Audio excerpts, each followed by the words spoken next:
Bismillahirrahmanirrahim. Alhamdulillah wa syukurillah wa la hawla wa la quwwata illa billah. Asyhadu an la ilaha illallah wahdahu la syarikalah wa asyhadu anna Muhammadan abduhu wa rasuluh la nabiyya ba'dah. Allahumma shalli wa sallim ala Muhammadin nabiyil karim wa ala alihi wa sahbihi ajmain. Amma ba'du. Yang saya cintai, yang saya hormati, yang dimuliakan Allah, Walil Imam Ustaz Abu Muhammad Thalib, yang saya hormati, yang saya cintai, yang dimuliakan Allah, Dr. Sudarman MAG, narasumber kita malam ini, yang saya muliakan, yang dimuliakan Allah, para asatiz, para pembantu Walil Imam, yang saya hormati Amir Sumban Wilayah Lampung, Ketua Ikatan Alumni Al-Fatah, Ketua FKMH, Ketua SKBM, Ustadz Dr. Duden Subarudin, yang saya hormati Amir Majlis, saya moderator, yang saya hormati, yang saya banggakan Syubban dan Fatayat semuanya. Assalamualaikum warahmatullahi wabarakatuh.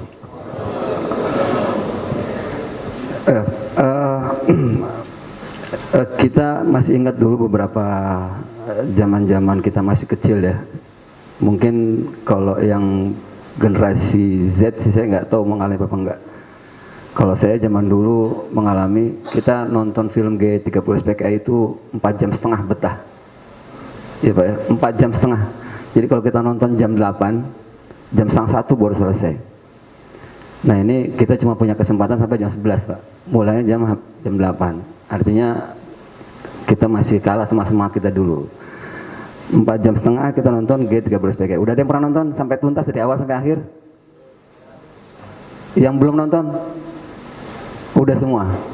Ya baik. Para ikhwan sekalian, kalau tadi Dr. Sudarman MAG menyampaikan tentang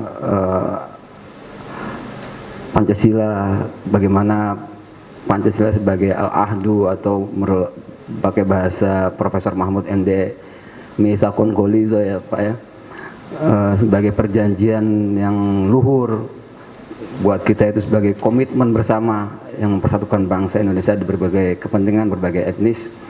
Kemudian juga bagaimana menceritakan kekejian PKI yang demikian menyakitkan, membuat trauma yang berkepanjangan bagi seluruh bangsa Indonesia.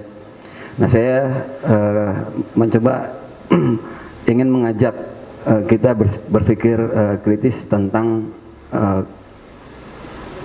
kekhawatiran kita bangkitnya komunisme dan PKI. Nah sebelum itu mungkin saya akan mudah-mudahan bisa secara singkat dan seksama menyampaikan materi tentang bangkitnya PKI dan komunisme di Indonesia. Sebelumnya menurut hemat saya kita perlu memahami dulu apa itu komunisme, lalu apa itu, bagaimana hubungannya dengan PKI, lalu kita akan berbincang-bincang tentang kebangkitan PKI pasca hancurnya di 1965. Nah para ikhwan, saya merasa penting untuk kita berdiskusi tentang kenapa kita harus mewaspadai komunisme, dan nanti kenapa kita harus mewaspadai PKI. Kenapa komunisme itu bertentangan dengan akidah kita, akidah Islam. Kenapa komunisme itu tidak sejalan atau tidak bisa diterapkan dalam peri kehidupan umat manusia pada umumnya, khususnya umat Islam. Para ikhwan sekalian, komunisme itu sejarahnya panjang sekali. Komunisme dalam pengertian cita-cita, harapan itu sudah ada jauh sebelum Marx lahir.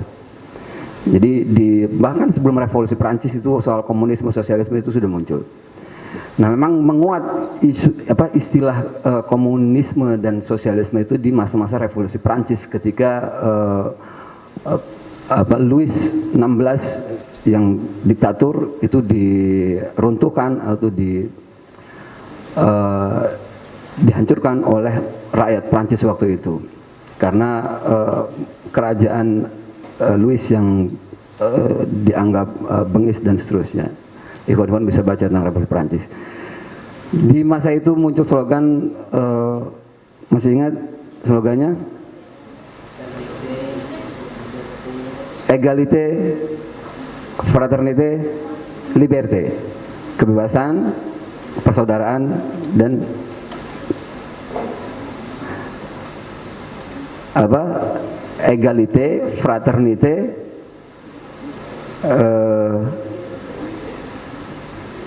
liberté. Kejayaan, kebebasan, liberty kebebasan, fraternité persaudaraan, égalité persamaan. Nah, semangat itu kemudian mengkristal membentuk pemerintahan republik di Paris dan akhirnya berujung pada sebuah apa yang disebut dengan Komune Paris. Nah, Komune Paris inilah yang menjadi cikal bakal awal dari komunisme atau sosialisme itu sendiri. Kemudian ini menginspirasi warga Eropa memunculkan revolusi industri. Nah, revolusi industri setelah revolusi Prancis itu membangkitkan semangat masyarakat warga Eropa untuk menciptakan alat-alat produksi, menciptakan mesin-mesin, industrialisasi besar-besaran di Eropa, terutama di Inggris. Pada akhirnya revolusi industri ini memunculkan gap yang luar biasa besar antara pemilik alat produksi, pemilik mesin, pemilik pabrik dengan pekerja, kelas pekerja. Kesenjangan yang sangat besar itu menjadi inspirasi oleh Marx. Inilah yang akan kita bahas sesungguhnya gitu. Jadi Marx melihat kesenjangan yang terjadi antara pemilik modal kapital itu dia menyebutnya dengan bourgeois dengan pekerja, kelas pekerja atau proletar. Jadi pemilik modal mengupah buruh sesuai dengan harga pasar, semaunya. Karena ketersediaan buruh begitu melimpah, sementara lapangan kerja sangat sempit, jadi buruh sangat murah. Nah, para ikhwan sekalian, secara etik, apa yang menjadi dasar pemikiran Marx mungkin kita boleh berpikir secara sepintas baik-baik saja gitu. Tetapi ketika kita mendalami lebih jauh lagi bagaimana Marx melahirkan komunisme ala Marx, kemudian disebut dengan Marxisme, itu yang akan menjadi yang akan menyadarkan kita bahwa komunisme atau Marxisme itu betul-betul berbahaya, betul-betul tidak sesuai, tidak sejalan dengan akidah Islam khususnya. Apa sih Marxisme itu, atau apa sih komunisme ala Marx itu?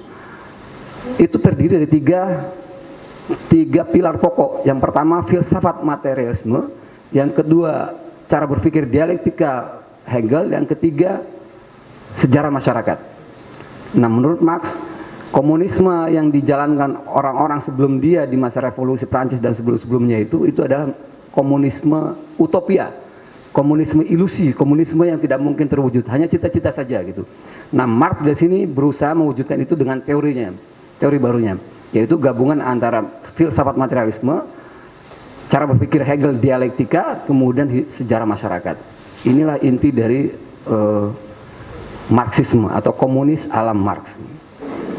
Nah, selanjutnya untuk mewujudkan teorinya, teori Marx ini, Marxisme ini, ada yang disebut dengan sentralisme demokratik atau mereka sebutnya dengan diktatur proletariat dan internasionale. Ini juga menjadi dua pilar tambahan yang menjadi strategi taktik mereka untuk mewujudkan komunisme ala Marx. Apa sih tujuan komunisme itu? Tujuannya adalah mereka berharap, mereka bercita-cita, mereka bermimpi bahwa pada saatnya nanti manusia akan kembali seperti semula, komunal, primitif, komunis. Jadi semuanya itu sama rata, sama rasa, tidak ada negara, tidak ada kepemilikan atas alat produksi, semuanya damai sentosa gitu. Kalau mungkin kita sederhananya dalam bahasa kita itu civil society atau masyarakat sipil atau masyarakat madani gitu. Tapi ini mungkin lebih ekstrim gitu, karena menghilangkan alat produksi. Masyarakat tanpa kelas, nggak ada lagi kelas bourgeois, nggak ada lagi kelas proletar, semuanya sama, seragam, sama semua. Nggak ada kepemilikan alat produksi, semua dikelola bersama. Itu cita-cita mereka. Caranya bagaimana? Itu tadi dengan berbagai tahapan-tahapan. Nah, yang menjadi persoalan adalah ketika mereka berusaha mewujudkan cita-cita itu, mereka menggunakan apa yang disebut tadi dengan diktatur proletariat. Jadi ada satu tahapan untuk mencapai itu. Marx menyebutnya ketika masyarakat feodal sebelum masyarakat yang belum mengenal demokrasi, belum mengenal apa namanya nation state gitu, masa-masa abad pertengahan, abad gelap, itu kemudian bertransformasi ke tahap berikutnya, yaitu masyarakat modern, masyarakat demokratis. Masyarakat demokrasi itu akan bergerak lagi, akan berubah, bertransformasi lagi menjadi masyarakat sosialis. Masyarakat sosialis berubah lagi, transformasi menjadi masyarakat komunis. Itu tahapan-tahapannya. Yang jadi persoalan adalah tadi yang saya sebut diktatur proletariat. Apa itu diktatur proletariat?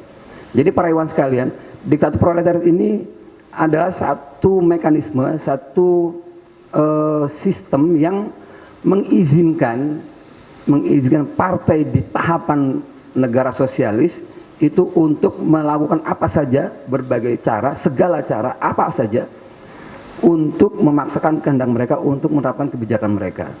Jadi misalnya dari tahapan negara yang masih dalam tahap demokrasi liberal gitu, kayak misalnya zaman dulu Indonesia di demokrasi terpimpin, misalnya di masa Soekarno pasca di masa-masa revolusi itu, demokrasi terpimpin itu dianggapnya masih dalam masa demokrasi liberal.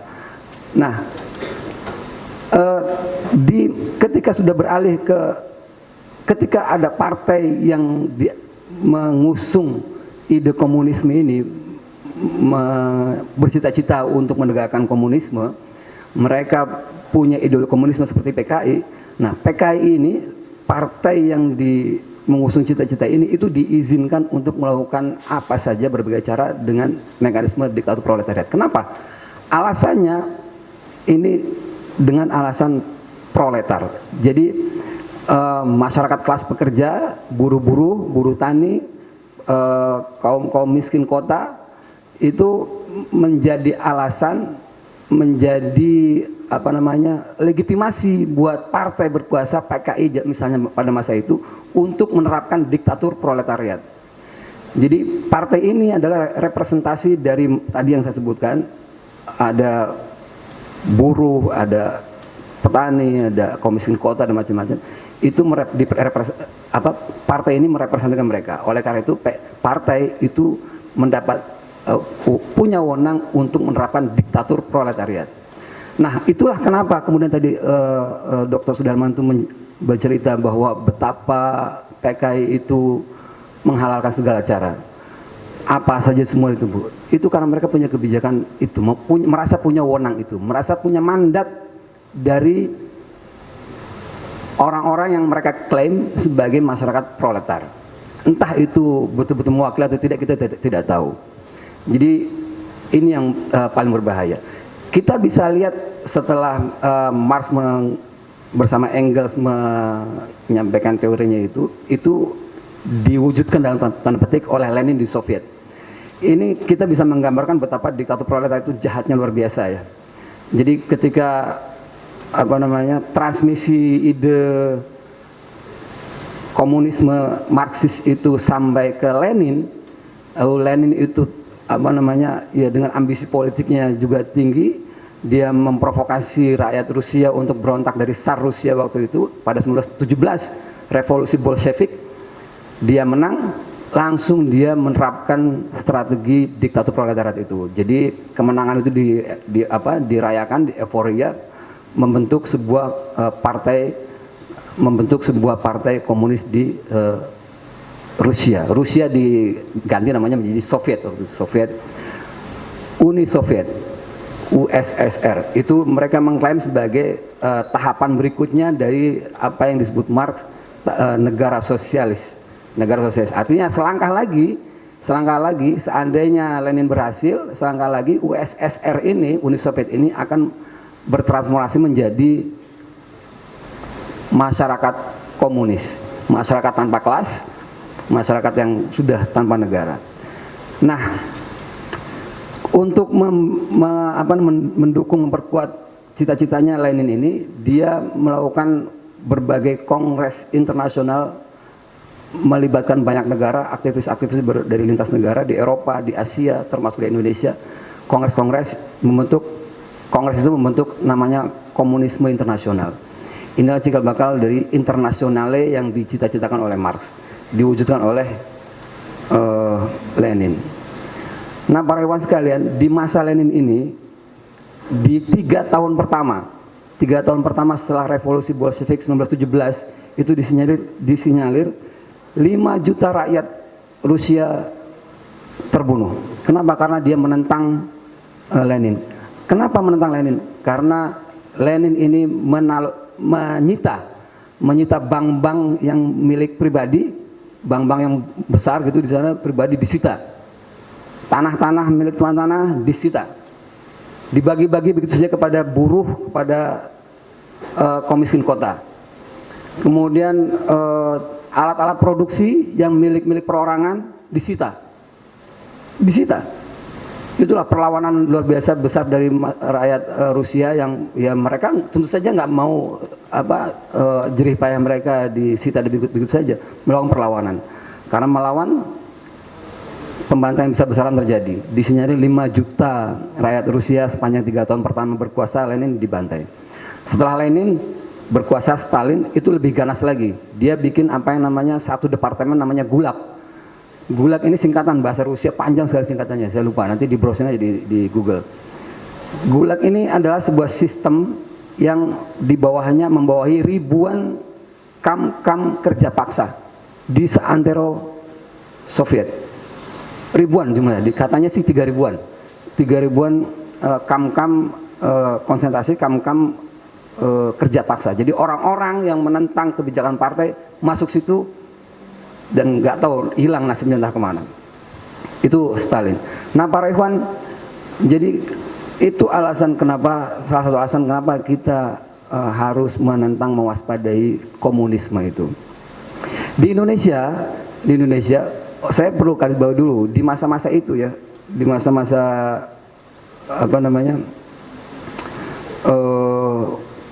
bangkitnya komunisme di Rusia, tadi diceritakan oleh Dr. Sudarman bahwa intens sekali itu antara komunikasi antara Komintern ya itu dengan negara-negara yang punya basis masa PKI, basis masa komunis di berbagai negara. Misalnya di Cina tentu saja, kemudian di Indonesia, di Vietnam, di Kuba, di Belanda juga dulu partai komunisnya juga kuat, namanya SDAP, Sosial Demokratische Arbeiderspartij.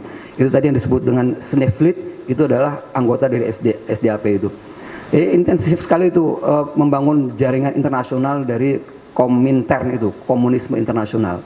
Sampai 1965 PKI itu menjadi kekuatan ketiga komunisme internasional. Yang pertama Rusia, Soviet, yang kedua Cina, yang ketiga PKI.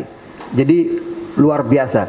Kalau tadi Dr. Sudarman menceritakan betapa ahlinya PKI ini menginfiltrasi, betapa ahlinya PKI ini menyusup, itu betul-betul nyata. Kita misalnya tahu PKI itu 1926 berontak. 1926 berontak pertama kali ya, itu berontak kalau itu waktu itu dia berontak terhadap penguasa Hindia Belanda ya, Hindia Belanda. Itu setelah itu ribuan pemimpinnya dibuang ke Bovendigul, seolah-olah mati hilang, tapi tidak. Mereka membentuk sel-sel tadi disebut di bawah tanah, bergerak luar biasa gitu. Sampai 1945 mereka bangkit lagi, muncul tokoh Musso melakukan infiltrasi. Amir Syarifuddin yang jadi Perdana Menteri 1947, yang tadinya dia bukan PKI, itu dibujuk sedemikian rupa sama Musso, akhirnya terprovokasi. Tadi disebutkan pemberontakan PKI 48, tadi Amir Syarifuddin yang sebelumnya Perdana Menteri itu dibujuk oleh Musso untuk ikut memberontak di Madiun. Jadi tadi kalau disebutkan bahwa betapa PKI itu pandai sekali mempengaruhi orang, ya memang betul sekali. Salah satunya yang itu Amir Syarifuddin. Amir Syarifuddin ini masih muda sekali. Dia waktu menjadi Perdana Menteri usianya baru 40 tahun. Usia saya mungkin. 40 tahun jadi Perdana Menteri. Nah, kenapa Amir Saifuddin itu ikut berontak di Madiun? Awalnya adalah dia ini jadi Perdana Menteri 47 melakukan membuka perundingan Renville dengan Belanda. Nah, perundingan Renville ini setelah ditandatangani oleh Amir Saifuddin itu ternyata merugikan, sangat merugikan bangsa Indonesia, menguntungkan Belanda yang nyata-nyata Belanda itu seharusnya udah hengkang dari Indonesia. Tapi gara-gara tanda tangan Amir Saifuddin ini, itu Belanda jadi punya hak lagi untuk bercokol di Indonesia. Inilah kemudian dihujat habis-habisan Amir Saifuddin, mundur dia dari Perdana Menteri, digantikan oleh Muhammad Hatta. Nah, setelah mundur, ternyata Amir Saifuddin ini bersama Musso itu membuat makar, memobilisasi anggotanya ke Madiun untuk membentuk negara Republik berhaluan Soviet di Madiun itu. Rencana itu dicium oleh Muhammad Hatta. Hatta marah betul itu, marah betul dia. Dia padahal sebelumnya adalah sahabat dekat dengan Amir Saifuddin. Tapi begitu dia mendengar rencana itu, Muhammad Hatta udah sangat marah dan dia mengirim divisi Siliwangi ke Madiun untuk menumpas Musso. Bahkan Hatta memerintahkan untuk mengeksekusi Amir Saifuddin sahabatnya dan Musso dan beberapa tokoh-tokoh yang ikut terlibat dalam pemberontakan Madiun itu. Itu artinya betapa marah Muhammad Hatta karena si Amir Saifuddin ini mengkhianati Republik Indonesia yang baru saja lahir. Belakangan DN Aidit tadi betul, kalau ini pandai menyalah-nyalahkan, PKI pandai menyalahkan. Belakangan DN Aidit ketika dia membuat memoir peristiwa Madiun, dia menyalahkan Muhammad Hatta, Pak. Jadi salahin Muhammad Hatta. Jadi Muhammad Hatta memindahkan divisi Siliwangi ke Madiun itu dianggapnya, dituding oleh PKI itu memprovokasi anggota-anggota PKI yang di Madiun sehingga pecahlah pertumpahan darah di Madiun itu. Jadi justru malah menyalahkan Muhammad Hatta. Tadi betul banget kalau PKI itu pandai menyalahkan. Nah, satu lagi PKI ini yang kecanggihan dia bermanuver, berinvitasi. Jadi tadi kalau diceritakan 48 berontak, antum bayangkan ya, 1955 tadi Pak Dokter menceritakan dia menjadi pemenang keempat pemilu. Padahal di tahun 48 namanya hancur. Gara-gara pemberontakan itu, nama PKI itu hancur. Tapi karena kecanggihan mereka menginfiltrasi, menyusup, itu bisa begitu gitu. Saya sampai sekarang masih bingung, banyak tokoh-tokoh yang bingung, kenapa bisa begitu gitu. Nggak nyampe 7 tahun, ya 6 tahun Pak ya. 6 tahun 7 tahun mereka bisa bangkit menjadi kekuatan keempat di Indonesia. Pertama PNI, yang kedua Masyumi, ketiga NU, yang keempat PKI. Dengan dia memperoleh 6 jutaan suara di pemilu pertama 55 itu. Jadi itu luar biasa gitu. Ini juga itu satu ya. Yang kedua, pandainya dia mendekati Soekarno itu pada zaman itu sama Aidit. Begitu 48 meletus, nama PKI itu anjlok, rusak gitu. Aidit ini lihai sekali, betul dia kadernya Musso, lihai sekali mendekati Soekarno, mepet Soekarno yang saya pikir ya kita berhusnuzon saja dengan Soekarno. Soekarno ini yang sangat ingin bercita-cita mewujudkan persatuan nasional, meskipun dia harus menyatukan 3 ideologi yang seperti minyak, nasionalis, agama komunis gitu. Tapi saya berhusnuzon saja bahwa apa yang slogan Nasakom itu adalah memang karena besarnya keinginan Soekarno untuk mempersatukan rakyat Indonesia berbagai macam ini. Nah, slogan Nasakom itu oleh Aidit itu dimanfaatkan untuk mepet betul Soekarno. Itulah akhirnya dia bisa memenangkan pemilu. Kemudian tidak berhenti di situ. Setelah pemilu 55 dia menang, ada sidang konstituante berlarut-larut. Apakah ini mau kembali ke Undang-Undang Dasar 45, apakah UUDS, atau mau menetapkan undang-undang baru yang mencantumkan Piagam Jakarta itu Pak, atau mau kembali ke UUD 45. Berlarut-larut sidangnya sampai 1959. Akhirnya Soekarno bikin dekret bubarkan parlemen. Nah, di masa 59 itu Soekarno mengumumkan apa yang disebut dengan Manipol Usdek. Manifesto Politik Undang-Undang Dasar 1945, Sosialisme Indonesia, Demokrasi Terpimpin, Ekonomi Terpimpin, dan Kepribadian Indonesia. Manifesto Usdek itu adalah hasil hasutan Aidit, Pak. Hasil hasutan Aidit. Soekarno betul-betul sudah begitu terhasut oleh Aidit sehingga dia membubarkan parlemen, memunculkan Manipol Usdek itu. Jadi itulah kurang lebih betapa canggihnya mereka-mereka ini, anak-anak muda ini. Aidit juga masih muda banget tuh, belum 40 tahun tuh waktu itu dia. Lincahnya luar biasa gitu. Nah, ditambah lagi itu Manipol Usdek. Lalu kemudian puncaknya yang sampai sekarang tidak akan dilupakan oleh umat Islam adalah keputusan Soekarno untuk membubarkan Masyumi pada 1960. Itu juga Aidit, itu juga PKI. Jadi musuh besarnya PKI waktu itu bukan PNI, tapi Masyumi. Atas hasutan Aidit dibubarkan Masyumi. Jadi luar biasa Pak Rewan. Ya, kemudian tadi ceritakan tentang pemberontakan ke-13 PKI dan seterusnya. Ya seperti itulah kejadiannya. Kita semua sudah paham. Jadi Pak Rewan, saya ingin menegaskan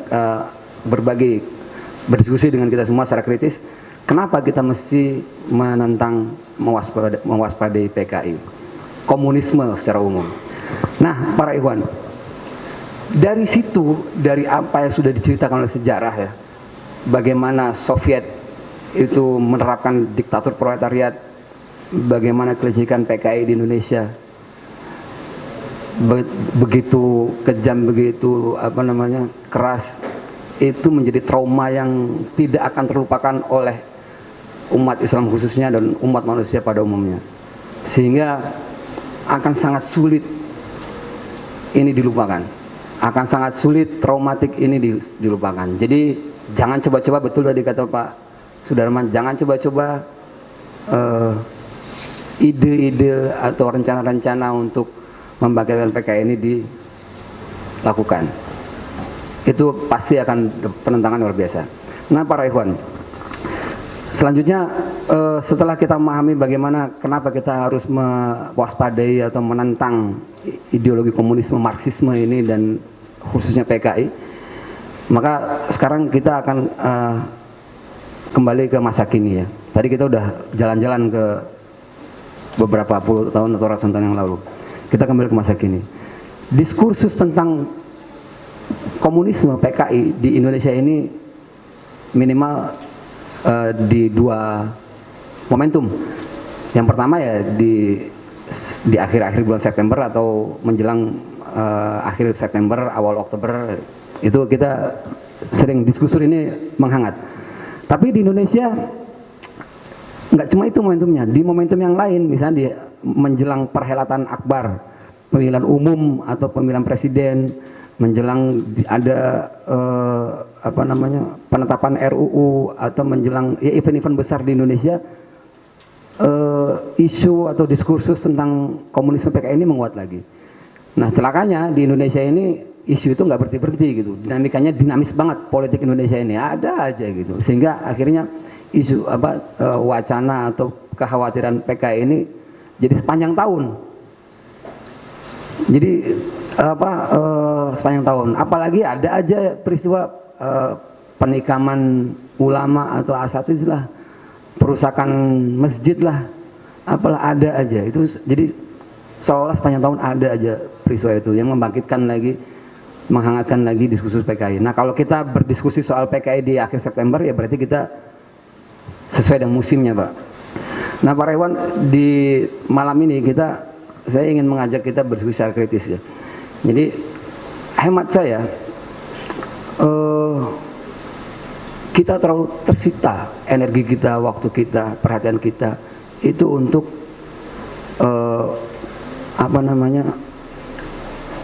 isu kebangkitan PKI ini, isu kebangkitan ini. Jadi waktu kita, energi kita sepanjang tahun terkuras untuk isu PKI ini. Beberapa waktu yang lalu kita sempat dengar ada pernyataan dari beberapa tokoh nasional tentang bangkitnya isu PKI. Bukan cuma isu bangkit, mereka sudah bangkit menurut beberapa tokoh nasional. Bahkan menurut Jenderal Gatot Nurmantio, dia sudah mengendus itu sejak 2008. Sejak 2008, artinya sudah lumayan lama itu. Apalagi tadi Ustadz Arifan Tanjung menyatakan setiap tahun PKI itu konsolidasi di Indonesia. Nah, menurut hemat saya, melihat apa yang sudah dikerjakan oleh komunisme Soviet, melihat apa yang dikerjakan oleh PKI sedemikian parah, meninggalkan traumatik besar di diri kita semua umat Islam, rasanya sangat sulit mereka akan bangkit kembali. Itu prakondisinya perlu sangat panjang, mereka akan kembali lagi, bangkit lagi. Saya ingin menyampaikan kepada para ikhwan semua bahwa mewaspadai bangkitnya komunisme, mewaspadai, mengetahui kontradiksi komunisme dan PKI itu wajib hukumnya buat kita. Kita wajib mengetahui bahwa komunisme itu betul-betul tidak sejalan, bertentangan dengan akidah kita. Itu wajib hukumnya. Tapi kita juga perlu mewaspadai bahwa ada satu musuh lagi di hadapan kita gitu. Siapa? Itu ada yang disebut dengan kapitalisme. Itu juga bukan main-main para ikhwan. Saya teringat dengan apa yang disampaikan oleh Samuel Huntington. Dia ini salah satu penasihat Presiden George Walker Bush. Jadi dalam Clash of Civilization dia bilang musuh utama kapitalisme itu Barat, kapitalisme itu adalah Islam. Musuh utama mereka itu adalah Islam. Kalau komunis itu musuh sementara, dan itu sudah selesai. Pada 1951 Glasnost Perestroika di Soviet bubar. Selesai. Itu menurut Huntington. Nah, kalau Islam itu adalah musuh utama dari kapitalisme dari Barat. Kira-kira kenapa? Pertama, karena sejarahnya panjang sekali umat Islam. Jadi sejauh sebelum ini, ya ini hubungannya sama macam-macam. Jadi alasannya kenapa umat Islam itu adalah musuh utama dari kapitalisme itu sangat panjang. Ada lagi yang bilang bahwa Naqib Alatas, dia cendekiawan dari Malaysia, dibilang pertentangan Islam dengan Barat itu adalah permanen. Jadi saya ingin memberikan perspektif baru kepada para ikhwan semua bahwa di depan mata kita yang lebih dekat itu adalah musuh kita adalah kapitalisme. Kenapa? Para ikhwan masih ingat setelah Samuel Huntington itu memberikan masukan bahwa kapitalisme adalah musuh besarnya dari Islam, George Walker Bush itu Amerika Barat itu mengacak-acak dunia Islam. Setelah Soviet runtuh 1991, Amerika menyerang Irak. Lalu ada Arab Spring. Lalu ada memunculkan boneka ISIS yang membangkitkan Islamofobia global besar-besaran luar biasa. Yang terakhir Amerika memfasilitasi normalisasi Uni Emirat Arab Bahrain dengan Israel. Sebelumnya mengakui Yerusalem sebagai ibu kota Palestina. Jadi pasca runtuhnya komunisme, ini Barat, ini kapitalis ini itu mengacak-acak dunia Islam luar biasa sampai hari ini para ikhwan. Nah, ini kita jangan sampai energi kita habis untuk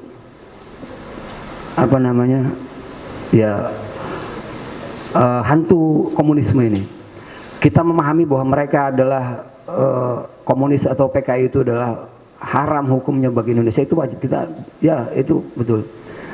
Tapi ada satu musuh lagi yang harus kita perhatikan, yang tidak boleh kita luput untuk melawannya, yaitu kapitalisme. Saya ingin masih berapa menit lagi mas? 6 menit lagi. Ya, saya ingin menyampaikan pada para ikhwan, memberikan perspektif yang perspektif yang baru gitu. Mungkin saya yakin di antara para ikhwan pasti banyak yang berseberangan dengan apa yang saya sampaikan. yakin banget saya. Tapi ya ini perspektif baru dan kita diskusikan gitu, bahwa di hadapan kita, di depan mata kita yang jelas itu adalah bagaimana Amerika dan sekutunya Israel dalam hal ini itu mengacak-acak dunia Islam, para ikhwan. Hemat saya, mastermind di belakang ini semua itu adalah mereka. Jadi kericuhan yang terjadi atau menghangatnya situasi nasional di Indonesia, di dunia Islam yang lain, itu ya mastermind-nya mereka, Zionisme internasional itu. Jadi para ikhwan, ya itulah perspektif baru yang ingin saya sampaikan kepada ikhwan, mudah-mudahan menjadi diskusi kita. Dan tidak perlu juga ini harus sepaham dengan saya, sama sekali enggak gitu, silakan saja. Nah, saya yakin antum-antum juga pasti punya perspektif yang berbeda dan bahkan mungkin bertentangan dengan apa yang saya sampaikan gitu. Nah, itu sah-sah saja gitu. Tapi yang jelas kita sama, bahwa kita menentang komunisme, kita menentang bangkitnya PKI, yaitu sama. Kalau saya tadi diceritakan 2 menit lagi mudah-mudahan selesai. Kalau saya tadi dibacakan saya dulu menjadi pengurus LMND di Solo, ya saya dulu berkutat di dunia itu, di dunia kiri itu. Dan alhamdulillah Allah sayang sama saya, diselamatkan sampai hari ini. Ya saya meyakini betul bahwa ya dari situ saya jadi mengerti gitu betapa komunisme itu tidak mungkin lah. Saya mencatat ada 4 alasan di sini kenapa komunisme itu bertentangan dengan kita semua, bukan cuma umat Islam, tapi bertentangan dengan umat manusia. PKI itu saya punya 4 alasan di sini, antum semua baca ya. Teman-teman saya, kawan-kawan saya Pak, zaman-zaman itu ya, dulu dia ideolog ya, anak-anak kiri, namanya ada Putut EA, ada Rahung Nasution, ada siapa lagi, Zainal Mutakin, itu ideolog dalam gerakan kiri mahasiswa. Sekarang istrinya jilbaban besar Pak, pakai jilbaban besar, anaknya sekolah di SDIT, hafal Quran 1 juz 2 juz gitu, anak-anak itu. Jadi apa namanya, ya karena saya ya sempat merasakan hidup di dunia itu, saya jadi merasa yakin gitu, ini nggak mungkin mereka bisa bangkit lagi.